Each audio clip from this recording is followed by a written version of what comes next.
Welcome to the Self-Loved ADHD Woman Way podcast. In this episode, we're about to explore why and how procrastination works to get yourself to do stuff with ADHD and how it is actually making your ADHD worse. It turns out there are at least 6 other ways to work with your brain's wiring to get yourself to do stuff. And those ways don't have the same negative effects procrastination can. Plus, there are 3 essential pieces of ADHD motivation to consider.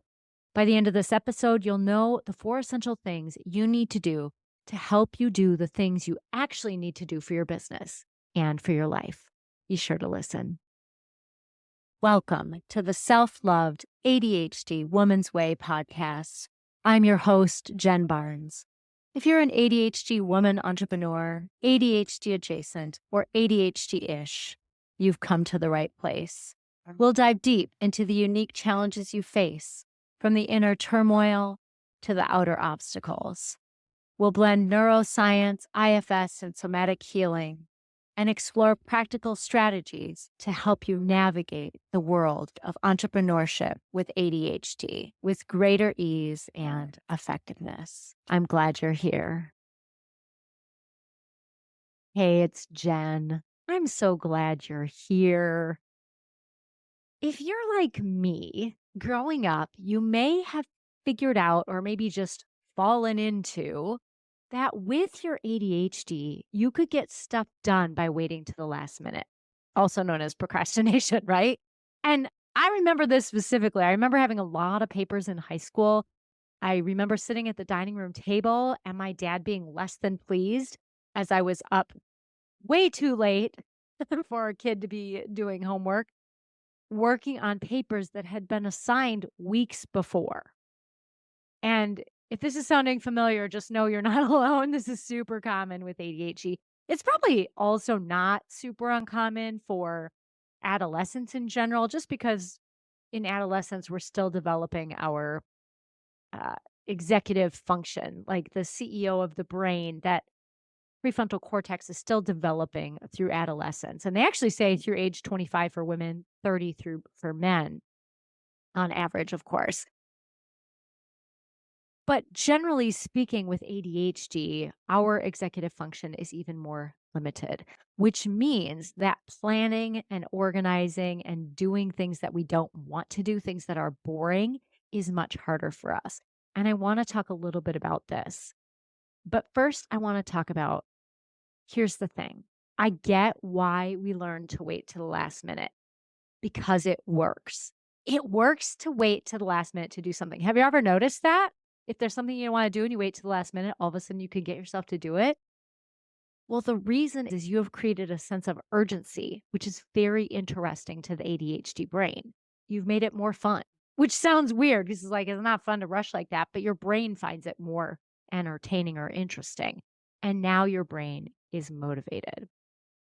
The thing is, people with neurotypical brains are more easily motivated by something being important to them or even being important to someone else, as well as by rewards and consequences. And while those things can influence us as a people pleaser, that was a way I masked my ADHD.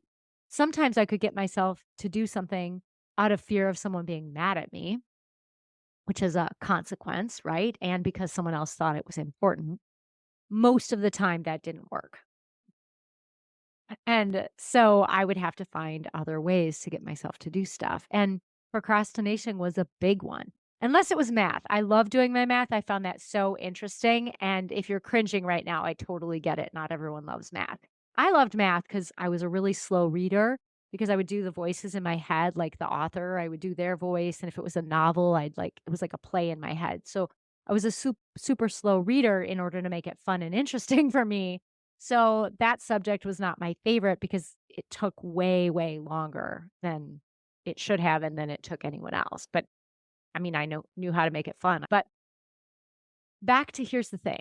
When our brains are bored or something isn't interesting, it's very hard to motivate us. And this is related to our the way our brains aren't they don't have as much access to dopamine as a neurotypical brain. And dopamine is needed for motivation and it's needed for attention and focus. And so the thing is, if we don't have as much access to that, then in my mind, and I don't know that this has been scientifically proven, well, why wouldn't something need to be interesting then to spark that dopamine? So we do things because they're interesting. We can do things that are not interesting, but we are more likely to feel motivated to do them. That's why it is so common for ADHDers to struggle with boring admin tasks or to do their taxes every year, to open their mail and go through it, right? I don't know if you're like a lot of the clients I work with and you have a stack of mail, stacks and stacks of unopened mail. And the rule in my house, which I guess I'm the only one who lives here, so besides my cats, so maybe it's the rule for me, is touch it once. So as soon as I get the mail from the mailbox, I open everything immediately and do what I need to do with it. That's just the rule.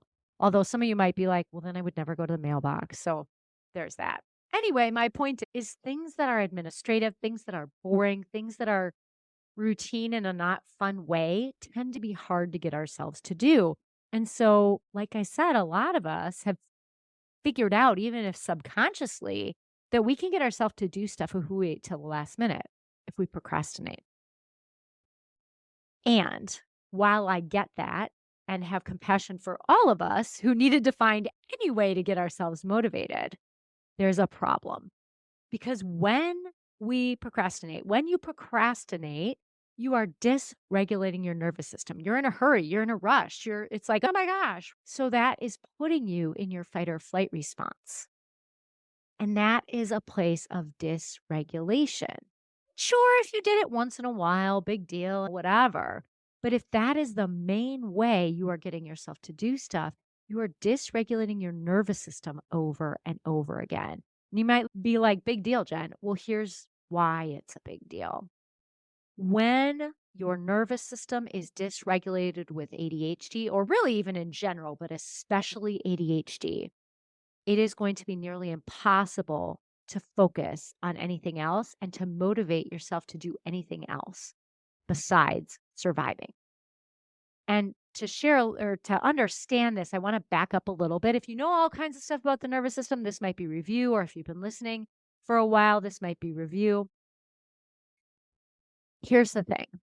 When we are triggered into our protective responses, that could be your fight or flight response, that could be your shutdown response. When you're triggered into one of those responses, your nervous system is only concerned about getting you to safety. It is only concerned about survival. So that means that everything else is deprioritized. Things like digestion, reproduction, immune system, right? That's why you get sick when you've been really, really stressed and pushing because you've been in your fight or flight response. And then you get sick because your immune system wasn't able to fight off stuff. It's one of the reasons why when people try to get pregnant and they get stressed about it, it's super hard to get pregnant. But then they adopt and then they get pregnant right away because the stress has gone away. I know there's other things going on there. And to be clear, I'm not blaming anyone for being stressed about wanting to or trying to get pregnant, but that's one piece of the puzzle there, right? It's why we can struggle with digestion when we have a lot of stress, right? It's why you can be, I'm going to talk about poop, but we can be constipated or have diarrhea or back and forth between the two when you're really stressed because your digestion is not a priority when you are in your fight or flight or shutdown responses. Because think about it. When a tiger is chasing you, your body's not concerned about digesting the food in your belly, fighting off the flu bug, being able to have children, or completing your taxes or doing your podcast. That is deprioritized. Those things are not important because if you don't get away from the tiger, all that's gone anyway. And your body, your brain do not know the difference between a tiger chasing you and the urgency around getting something done because you've procrastinated. So your nervous system is still dysregulated. And if you do it once in a while, the world doesn't end. It's not like, oh, I used procrastination this week, or I used creating a sense of urgency, is what I would call that. It's not the end of the world. It's just that when you do that over and over and over again, you end up continuing to dysregulate yourself. And then you end up in a more of a chronic state of dysregulation than regulation. And that's where the problems start. So now that you understand how procrastination can be problematic, how urgency can be problematic if it's your main way of motivating yourself to do stuff, you might be asking, what do I do instead then, Jen? Because you still have to do these tasks for your business, and some of them may be uninteresting to you, admin stuff. It's like, okay, well, what do you do? And we're going to talk about that. One big piece of this, and something we're going to cover in my workshops in November. So I have a bunch of workshops coming up in November. There's actually a link in the show notes if you're interested. The topic is how to overcome invisible ADHD obstacles. And that's one of the things. A lot of us ADHD women have these inner obstacles that are often invisible to us, getting in the way of us doing things. And if you're interested in figuring that out and learning more about that and learning how to overcome them, I highly recommend you sign up for one of the workshops. There's probably a couple left at this point in November, so make sure you sign up sooner rather than later. And it's a free workshop, so you can learn more about that. But over and above these invisible ADHD obstacles is there's 4 essential steps to getting yourself to do stuff with ADHD. And yes, one of them is learning how to work with your interest-based nervous system. And we'll talk a little bit more about that. There's actually 3 things before we get to that one, which is the 4th step, that are essential to consider when you are needing to do something, especially if it's something that is uninteresting or you're having a hard time getting started. It might even be a retroactive look into these 3 things when you are unable to do something. So the first one is being clear on your priorities, being really clear on your priorities for the business, for your life, and really getting clear on why this task you are doing is a priority. How does it hook into what you need to do for your business? Because if you haven't identified it as an absolute priority, you're not going to want to do it then for sure. Right. And yes, importance is not the only thing. That can't be the only thing that motivates you with ADHD. But having something be a priority does what needs to be there. Because if it's not a priority at all, then of course you're not going to want to do it. Of course, it's gonna sit on your to-do list forever. You're gonna keep shuffling it to the next day, the next week, the next month, maybe the next year. So, being clear on your priorities, what you need to do for your business is essential. But to be able to do that, and this is number 2, you need to be very clear on your vision for your business. This is why in my program, we talk about the vision to focus roadmap, because if you don't know where you're going with your business, it gets really hard to understand what you even need to do and why you're doing it. So it's just something to think about. It's like, okay, why am I doing this thing? For a while, I was really into writing my blog, and I love to write, which is not always common with ADHD, but I truly love to write. I write every morning, and I love to write, and I'm a good writer. I learned how to write so people will read it, including people with ADHD. But what I found is it was not an effective way to help ADHD women entrepreneurs. And if you're listening to this, you might know why. You might be like, yeah, because I like to have a podcast on in the background instead of having to sit and read something. That doesn't mean there's not people reading things. It's just that a lot of ADHDers don't like to read things, but most ADHDers can listen to something, even if it's in the background. So while I love writing my blog, I was having a hard time getting motivated to do it. And it's because no one was reading it. And it wasn't really aligned with my vision, which was to help ADHD women entrepreneurs, because no one was reading it, then it wasn't working, right? So that's one thing that if you have a task you're trying to do and you can't get yourself to do it, does it align with your vision? Does it align with where you're taking your business? Because if it doesn't, then first of all, why are you doing it? But secondly, you're going to have a very hard time getting yourself to do it if you decide you actually have to do it until you can hook it into some kind of purpose or meaning or vision. There needs to be a reason why. The third piece of this is as an entrepreneur, we need to understand our top 3 core values. We all have a bunch of core values, and I've done lots of core value exercises. There's one I do with the people I work with. It can be hard to narrow it down to 3 and incredibly beneficial because when you can narrow down your core values to 3, then you become very, very clear on what is important to you, what you actually want to do in your life, your business, and for your people. And this comes in because if one of the tasks you are doing does not align with your core values, or even directly malaligns with your core values or misaligns, then you're going to have a very hard time getting yourself to do it. And it's going to feel very subconscious. You're not going to have clarity on why unless you bring it conscious, right? What is it Carl Jung says? As long as you keep until you bring the unconscious conscious, things will happen and you'll call it fate, something like that. I have the things will happen part, but wrong, but you get the idea. So it's important to, if you're struggling to do something, to be like, oh, is this aligned with my vision? Is it aligned with my priorities? Is it aligned with your core values? And again, we go back to the blog. I love writing. One of my core values, probably my top core value, is learning and growing. Learning and growth is my top value. And I want to help others do the same. That's part of that value.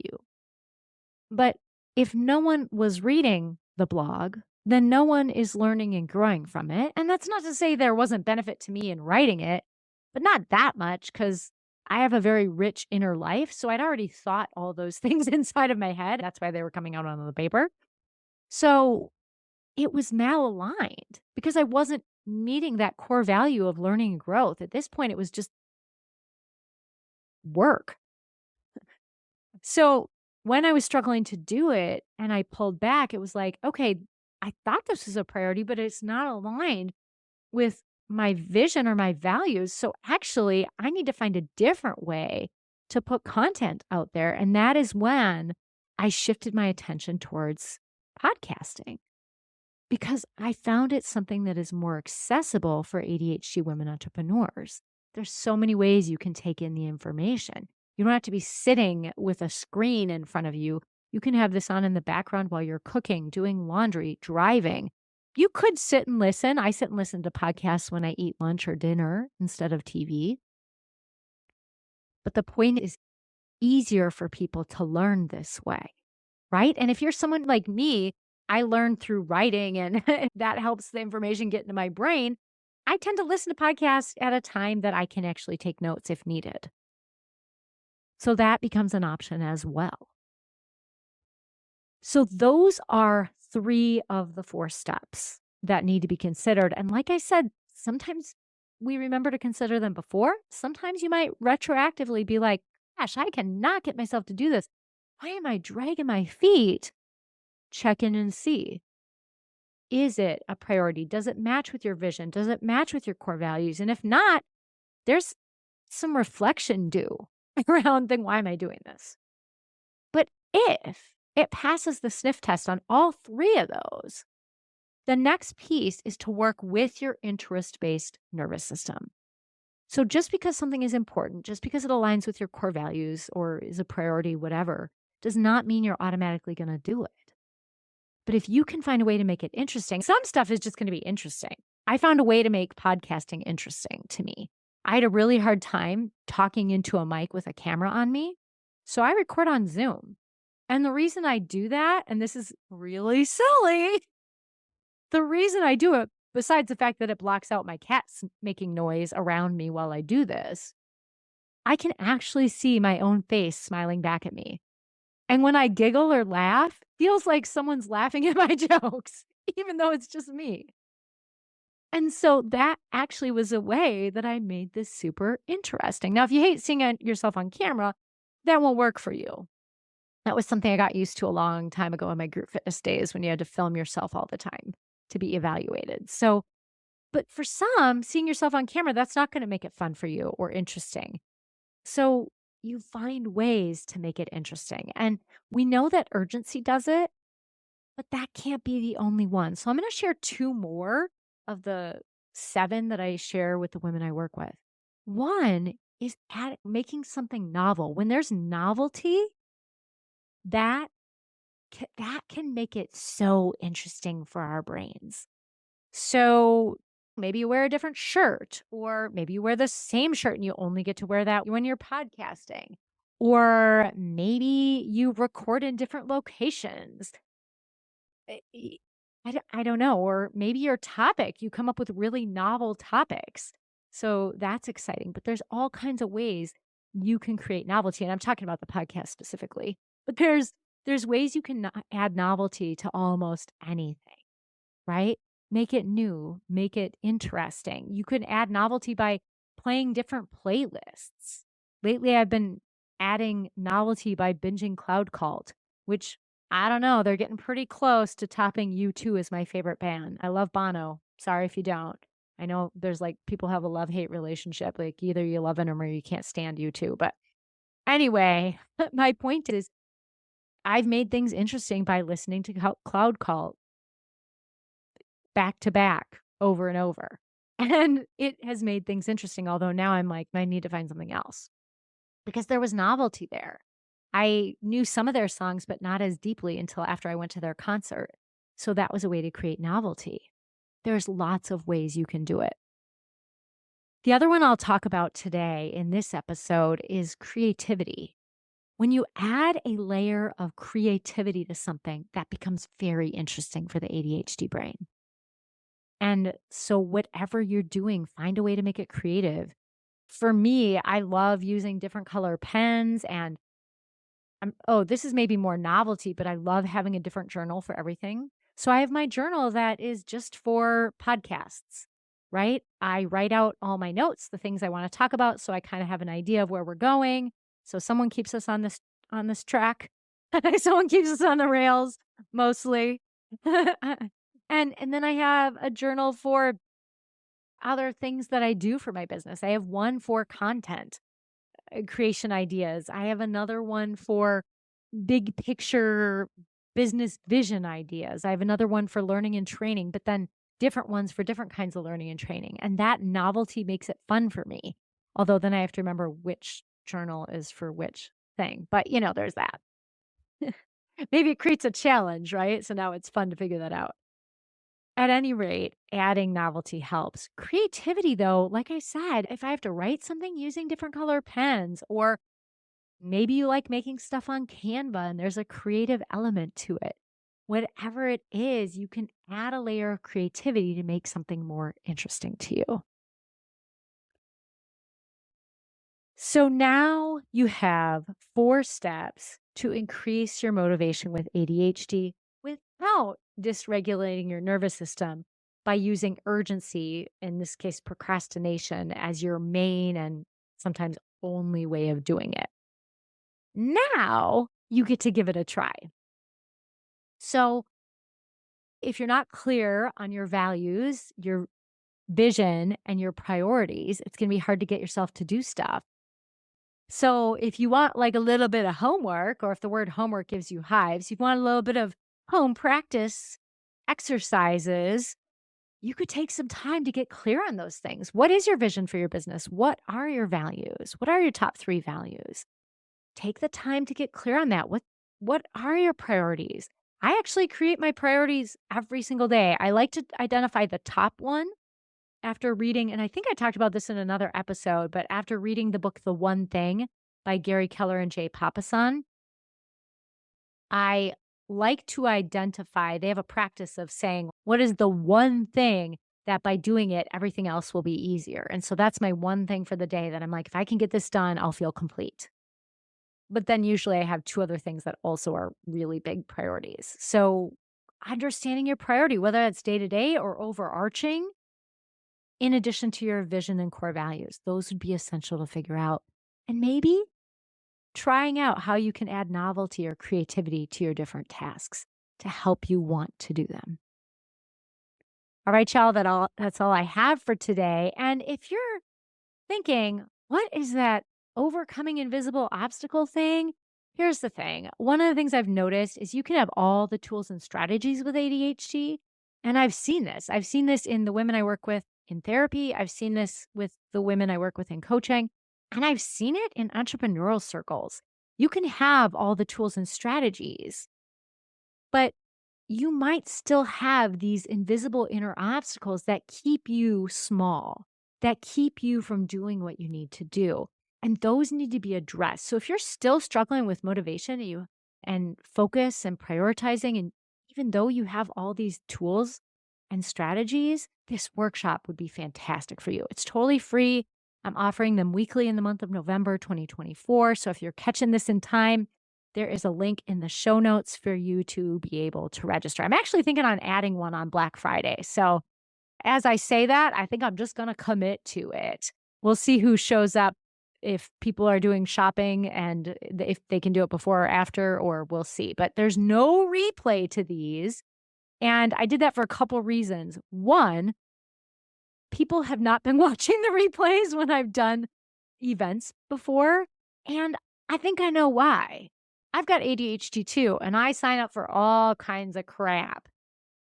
And even though sometimes I've signed up to have lifetime access to the replays, guess how many replays I've actually watched?